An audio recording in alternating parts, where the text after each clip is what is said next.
Jeff from Smyrna states, my son Grant wants to know what the astronauts eat and drink on a shuttle flight.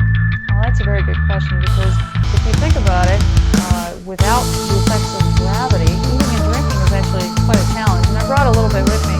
If you think without gravity, you can't just pour a drink into a glass. So this is, we drink from something like this. This is tea with lemon. You see the bag, and the tea is down here.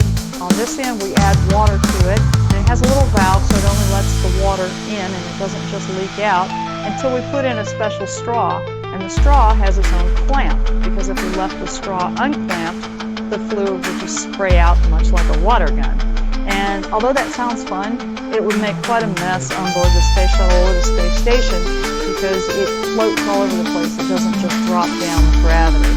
And for the food, it's actually very similar to food on Earth. We do have some food that is just prepackaged exactly the way it is, but a lot of our food, to save on the weight and the space that all this takes up when we launch, we dehydrate our food and put it in packages like this. This particular package is rice and chicken, and it looks very strange, but it's also very much like camping food. If you're familiar with any type of camping food that would be dehydrated.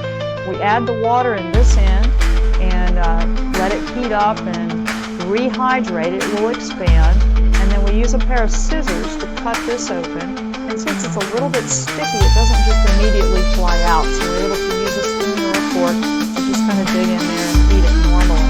And the one other thing you'll notice, these little blue dots on here are the hook and loop or Velcro type of fasteners, because you can't just set it down. If I let go of this in space, it would just float. If I bumped it, it would bump away.